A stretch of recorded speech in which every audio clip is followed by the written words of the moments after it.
चुके सखियों के द्वारा, सेविकाओं के द्वारा कि वनवास हो गया प्रभु का और आर्यपुत्र लक्ष्मण जी भी साथ जा रहे हैं। तो इतनी गदगद हो गई, मेरे सुहाग का इतना बड़ा सौभाग्य कि मेरा सुहाग भगवान की सेवा में रहेगा। आज उर्मिला जी ने वो श्रृंगार किया है जो विवाह के समय लाल रंग की साड़ी और सारा जो सौभाग्य का श्रृंगार किया था। आएंगे तो जरूर, बिना मिले तो नहीं जाएंगे। आरती उतारूंगी, तिलक लगाकर विदा करूंगी, शुभकामनाएं दूंगी और पिताजी को पत्र लिखकर भेजूंगी, पिताजी जीवन जन्म धन्य धन्य हो गया, मेरा सुहाग धन्य धन्य हो गया, मेरे सुहाग को भगवान की सेवा का सौभाग्य मिला है। पिताजी मेरे कितने। लक्ष्मण जी घबरा रहे, उर्मिला जी प्रतीक्षा कर रही है, गदगद भाव में डूबी है।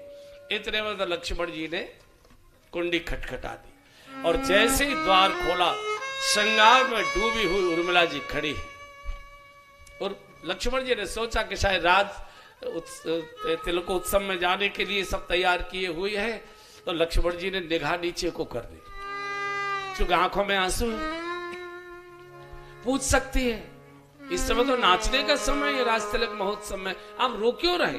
और मैं जब पूरी घटना बताऊंगा तो ये रोना शुरू करेगी।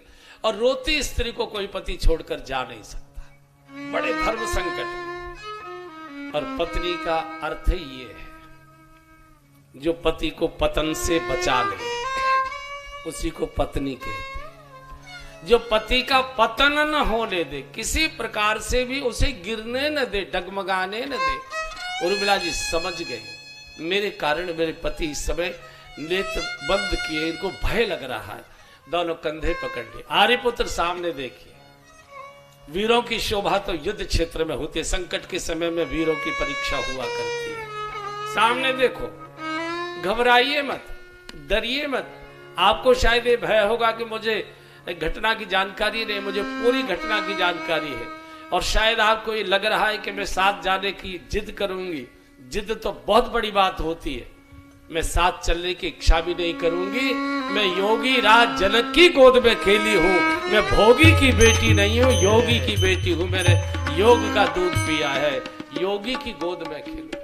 इतना जब उर्मिला जी ने कहा तो लक्ष्मण जी रो पड़े। लक्ष्मण जी रोया नहीं करते, काल कभी स्वयं नहीं रोता, काल सारी दुनिया को रुलाया करता है। लक्ष्मण जी लिपट गए उर्मिला से, कहा देवी आज मन करता है तेरे कदमों में सिर रखकर मैं रोऊं। आज तूने मुझे गिरने से बचा लिया, पतन से बचा लिया। उर्मिला जी ने उठाया है, कंधा पकड़कर हृदय से लगाया है, दौड़कर अंदर गई है। आरती का थाल सजा हुआ रखा था, चूंकि मालूम था आएंगे, आरती उतार के शुभकामनाएं देकर विदा करूंगी। आरती उतारी है, तिलक किया है भाल पर। और जब उर्मिला जी ने चरण वंदन किए, लक्ष्मण जी के चरणों में शीश रखकर आशीर्वाद दीजिए आप मुझे सौभाग्यवती होने का, जब ये चरण वंदन किया तो एकदम लक्ष्मण जी रो पड़े, हृदय से लगा लिया। उर्मिले आज तूने गिरने से बचा लिया। और हाथ जोड़कर उर्मिला जी ने कहा, पतिदेव एक मेरी प्रार्थना है, बस उसको आप पालन करिए, ऐसी मेरी प्रार्थना। बोलो क्या कहते? बोले आज जिस दीपक से मैंने आपकी आरती उतारी है, 14 वर्ष के बाद जब आप वनवास की अवधि पूरी करके वापस लौटेंगे तो आपके शुभागमन की आरती भी मैं इसी दीपक से उतारूंगी। मैं दीपक को बुझने नहीं दूंगी, कृपया मेरे दीपक को धोखा नहीं दे देना, वापस लौट